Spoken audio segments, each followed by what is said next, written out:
Hello everybody, it's Gail from Woolswap. Today I'm going to be chatting to Michele Grim from Misfit Yarns, and I'm going to be asking her some questions about her indie dyeing business. So sit back, relax, and I hope you enjoy the first ever episode of Woolswap Chat. All right, I think it's all right. We're on. Okay, so today I'm talking to Michele Grim from Misfit Yarns. Oh, it's a mouthful. And she is from Ohio in America. Yes. Hi, Yep. Michele. How you doing Hi, today? Gail. Good. How are you? That's good. And Michele is going to very kindly, I'm just going to have a quick chat to her about her business and all her yarny stuff. And yeah, so I'll just start off with the first question. Okay, what inspired you to start dyeing yarn? And how long have you So been doing I it? so I've been dying for almost 14 years. Wow. Um, what inspired me to learn how to dye is that I learned how to spin. Oh yeah. And I was really interested in kind of creating my own colors with fiber. So I started off dyeing fiber, and I started off spinning and selling my hand spuns that way. Yeah. I really didn't start spinning off until like the commercial yarns that I do now, like you see behind me, until about 3 years ago. Um, so yeah, I started learning how to dye. I got like a little dye kit online, and that's how it all started. And do you do it full time or do you? I have been kind of sort of lately. I really started picking up last year. Um, I got accepted into a festival, of course, that was canceled in March. And that's when I started actually picking up. I don't know if it was Yeah. because Wow. they're like, oh, like let's, check out all of these, indie dyers that are hurting. But like I started picking up last year, which is great. So I would say it's more of like a part-time-ish basis. Yeah. Yeah, but actually, if this these couple days, it has felt full time because I'm getting ready for a trunk show and then an order for a yarn shop. So this week it's been feeling kind of full time-ish. So That's great though. that's good. That's good. It's good to be busy. And So just so yeah, I'm everyone excited. knows, I have some of your yarn and love it. Yes. Love it, love it, love it. So Yeah. Thank you. Yeah. okay. Now, how do you choose your colours? Is it just whatever you get up in the morning and you go, hey, I'm gonna do bright pinks or I'm gonna do oranges, or do you have a without giving That's away too some. much of your Oh, yeah. Sometimes, yeah, sometimes that's like, I have this vision of blue and pink, or yeah, orange and blue, or something like that. I have this like vision in my head, or I see something online and I was like, oh, that looks awesome. So yeah, or sometimes I'll like be kind of looking at the the dye containers that I have and be like, okay, what do I think is going to work? So yeah, I just kind of play around and see what works out. And that's how I choose what I decide to do. Um, or like, an idea that I have in mind, like specifically like Valentine's colors. It's like, yeah, that I'm going to use red and pink and yeah, things like that. But yeah, I just, sometimes like I wake up and be like, hey, let's see what this looks like.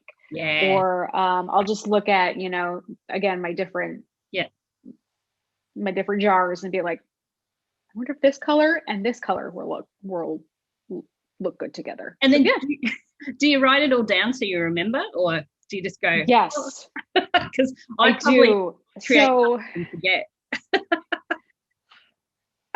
I have run into that issue. So, like I said, so last year I really started getting busy.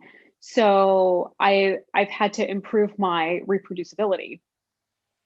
So I had to start documenting grams and Yeah. milliliters Yeah. and things like that. Yeah, no, absolutely. So right now I'm doing all these different colorways for people, and it's just like I have to, I write down all that so I do have like a consistent colorway. So yeah, absolutely. I do write that down. I have a little notebook.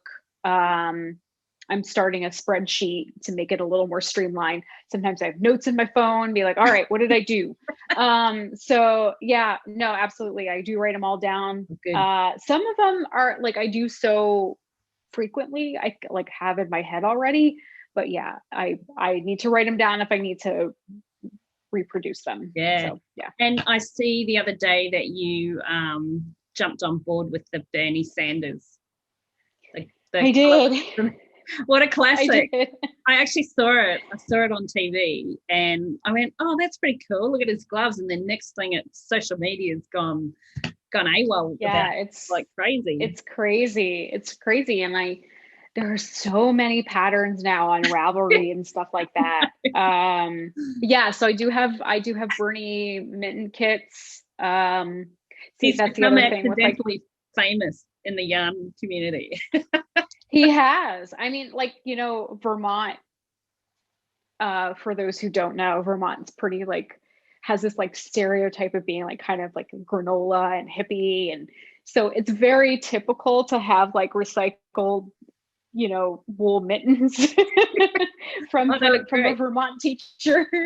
So yeah, like Vermont is like, one of those like, hippie states. So yeah, it's pretty it's like, oh, okay, that makes a lot of sense now. So yeah. I loved it. I was like, yay. Yeah, absolutely. Okay. Yeah.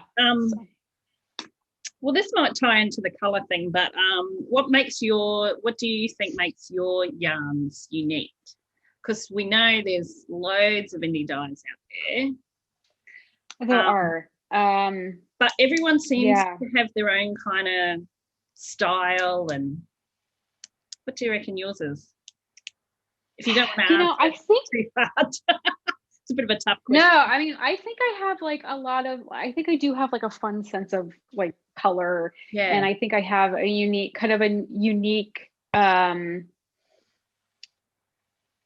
color combos. I do like to kind of get inspiration from where I'm living. I have I had a couple of Chicago based colorways. I'm doing a Great Lakes Mystery Yarn Club because both Ohio and Chicago are situated in the Great Lakes in the States. So there's 5 of them. So yeah, I do like to get inspired about, with where I live. And just, I think I just have like this unique vision for colors, and I'm able to kind of, I think, pair like fun and funky colors in unique ways. And yeah, so. Yeah, no, I love your stuff. It looks great when you thank you. Social media. Okay. All right. You're a knitter, right? Do you knit, crochet, knit? You're a knitter. I knit, yeah. Yeah. Mm-hmm. So what are you working on right now? I am, let's see if I can I grab it? Where is it? Hold on. My craft room. Oh, it's over there. My craft room is a mess. At least you have a craft room. You can't see it. I'm gonna see if I can get this and not die. So here we go. I am working on Hitchhiker by Strickmish. She's a pretty popular designer, and I am making Hitchhiker out of my Material Girl colorway. Oh I yeah. don't have any skeined up right now. I think they're drying, but yeah, so that's that. If you can give like a closer look here, I really like how it's knitting up. I'm Yeah. trying to That's knit cool. more samples. Oh yeah, that's a good idea. Yeah, I'm trying to knit more samples. That way people can kind of see, you know, what things look like. And it's coming out a little darker on the camera, but Yeah. yeah, you can kind of see how that. See, I'm a person, I don't, yeah, it doesn't bother me if I don't see what it knits up like, because it's always part of the surprise when you're knitting it. But I know Yeah, but a lot of people, want yeah, to know that. I guess they're yeah, especially these variegated. so that they don't. Yeah, the variegated ones are like, yeah, exactly. But So, I love it. yeah. There's one Oh, thank you. One of these on here. Oh, this one. No, that colorway there. I don't know if you can see it. Probably not. It's like a bright. Oh, yeah. So I kind of like that one. Kind of pulled a little bit, but not too much. Oh, okay. Sorry, I'm showing everyone my.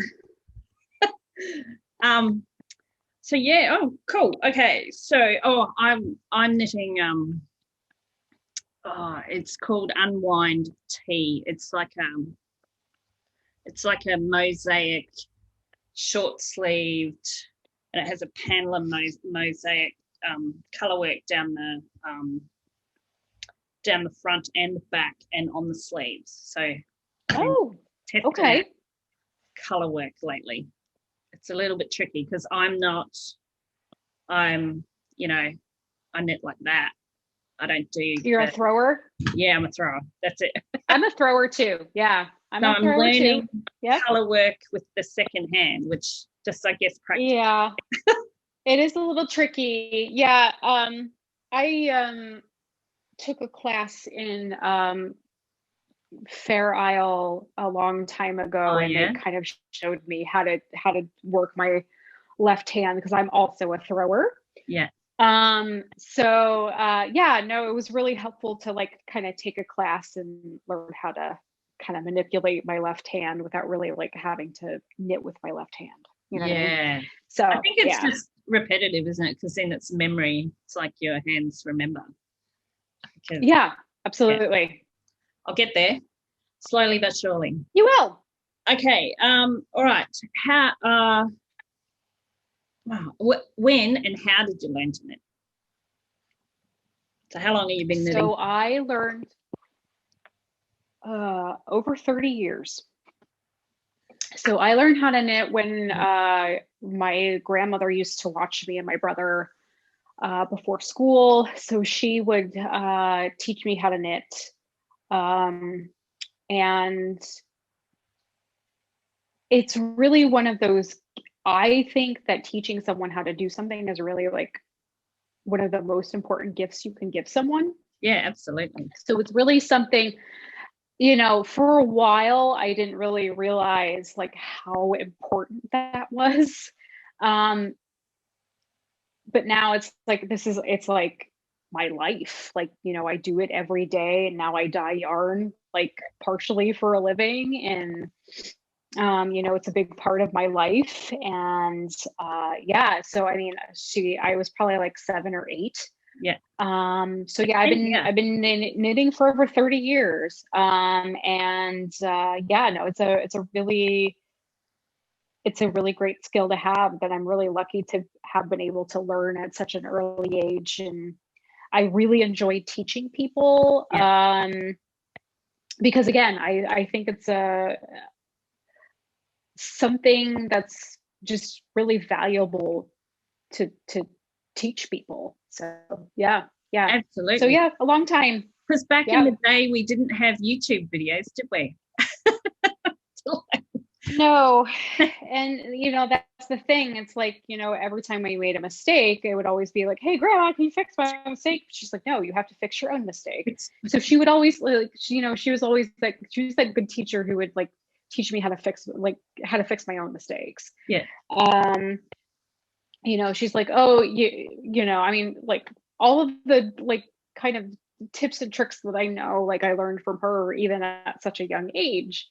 And like, you know, ripping back my row, like one by one, stitch by stitch. Like I taught someone how to do that. I'm like, you know, you don't need to pull out your needle the whole time. It's like, just, you know, you can rip it back, you know, like this way. Do you? Yeah. So I started again like you when I was about 8. So my mum taught me, and because just a little bit of history about me, my mum is originally from Australia, and she moved to New Zealand and met my dad, and they got married, and so she came from a hot climate, went to a colder, so she had to learn that the trend back then was to knit. So she taught, or I don't know if she got someone must have showed her. And so she made us kids all jumpers or jerseys, we call them in New Zealand. So I learned then, and I knitted for a long time. You know, I progressed from the scarf to the beanies to the jerseys. And then I moved to Australia, and then probably the 90s, I stopped completely. Like I just didn't even own any needles, didn't have anything. And then I don't know, I've just decided I need something to do while I'm watching TV. And I thought, oh, I might knit. And then got online, and then it's crazy. And now it's a thing, and it's a great thing. I love it. So yeah. So I've been knitting. Yeah. I think I had a break between like high school and like very early college. Like, and then the summer between my freshman and sophomore year of college, I was like, I want to knit an Afghan in July. So I knit an Afghan in July, and like, well, actually, like I started it in July, and then I took it with me to college, and they're like, my friends are like, you knit? I'm like, I do knit. So like, I just like picked it up. I mean, it wasn't a long hiatus, but it was like maybe like a year or two, and then like it just never stopped after that. Yeah, I find it that was quite like 2002. I find it quite relaxing. Like also, like if you have a stressful day or something's bothering you, I just pick up my needles. And quite often my partner Dean say, you should go knit. You should go knit for 5 minutes. What are you talking about? But no, it's great. It's a very good skill to have. Okay, right. What do you like to do in your downtime? So besides knitting, or is there anything else that you do? It's downtime. No, I'm just kidding. Like you got any other hobbies or anything, or? I haven't spun in a while, but I do spinning. Yeah. I have a wheel.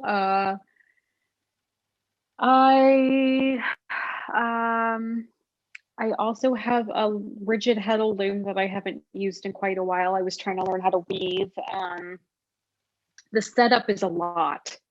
That's kind of my qualm about it, is that the setup is a lot. You have to like warp it and then do all this stuff. But now, like now that we're like, you know, society's basically shut down, watching TV,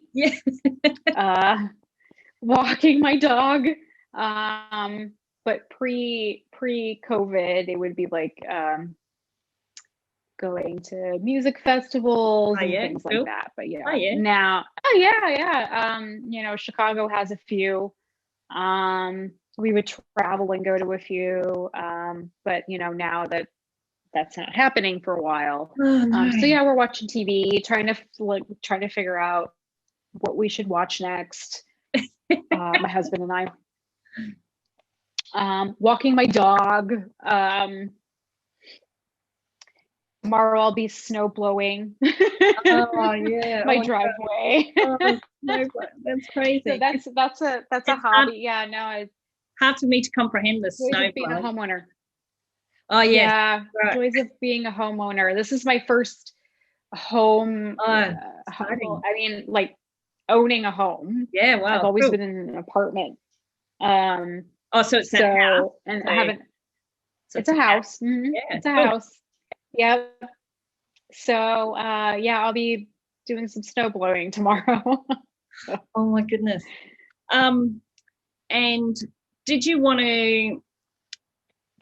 to show any of have you got any new skeins? There's some of those skeins behind you of yarn you want to show everyone, or any new ones? So I can, I've got some Valentine colorways. So this one here. That's pretty cool. Thank you. This one is called Love Fool, like the song from the 90s. Yeah. So who was that? I'm blanking on the band right now, but can't think either. So this is Love Fool. And then this one is Be My Baby. Yeah. So very nice. Yeah, there's that one. Thank you. And then the last Valentine's one is Galentine's Day from Parks and Recreation. So excellent. Yeah, thank you. I'll put a link down below in the video for your store. So absolutely. You can go check you out. And you're not wool swapping this round? Are you wool swapping this round? No. I have so much yarn. Oh, me too. Me too. I mean, I like wool swap is a lot of fun. I do really enjoy it. And I've gotten some really great packages in the past. But I just have so much yarn, and Oh no, that's okay. I was just trying to think if you were doing it this round. No, I would love one of these days again, because it is really a lot of fun. Oh no, it's a lot of fun to like put together a package and go get one. Oh yeah. So just whenever. It's a lot of fun. So I always swap when I get an uneven number. So this round, the time before I didn't, but this round I'm swapping with someone from Canada. So that would be good. I haven't had anything from Canada for a while, so that'll be good. So it's kind of fun trying to match them up with, get them something you think they might like. But I'm like you. I have way too much yarn because I just all you crazy indie dyers, see, and now I have no money and no yarn. Too much yarn. I have some of my yarn, my stash here, and then the rest of it's in Chicago, and it's like, I don't need any more. So, well, those were kind of all the questions. Did you want to say anything? Did you want to ask me any questions? I don't know. Yeah. So, how long have you been? What got you into the yarn swap? Okay. And how long have you been doing it? So I did join another one, which is the American one, which everyone probably knows. I don't think they've done it for a while though. No, they haven't. But I didn't kind of like their format, how they go. You give to someone and then someone else gives to you. I didn't kind of like that, but I see why they do it, because if you get an uneven number. But anyway, my partner and I, Dean, decided, so I worked in the insurance industry, and I was able to take a 12-month career break, and Dean and I decided to go travelling around the world in 2016, 2017. And so my job let me just go. They didn't pay me, but they kept my job open.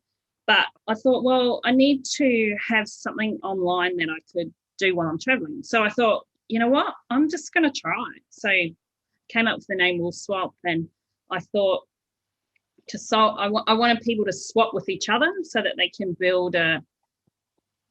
become friends and, build a relationship with each other and get to know people from all around the world, basically. And because that's one of my favorite parts of it, is how many people have made friends and connected, and like ourselves. And I've actually met quite a few wool swappers personally, And so, yeah, so I did it. And the first Nice. one, you know, I got like 12 people signed up, but then it's just growing. Mhm. So, and then I decided to just open it every 2 months. And yeah, I can do it anywhere. So I don't need to be Yeah. in Brisbane. I can do it anywhere. So, and I love it. So it's my passion. So I'd love to do it full time, but yeah, it's getting there. So I'm just Good. That's I got a great. whole heap of ideas and new stuff I want to float. So we'll see. But yeah, I love it. So I'll continue to do it for sure. Nice, nice. Yeah, I had one of the people that I swapped. She messaged me and said, "Hey, I can't the like something with the post in Australia. She couldn't ship to Puerto Rico, so she's like, Oh, "Hey, yeah. can you help me out?" Yeah. Yeah, You know and the I'm one? Yeah. like, "Yeah, absolutely," because I'm like, Puerto Rico is in this, is a territory. Yeah. That's not a problem for me. So, yeah, no, it was great. So yeah, it was nice to make those kind of connections. Yeah, that's But yeah, I love Jen. Woolswap. Yeah. Jen's from she also lives in Yeah, Jen. Mhm. Queensland. We're in the state of Queensland, Yeah, which she's is a in bit Queensland. further north. Yeah, she's in Queensland. Yeah.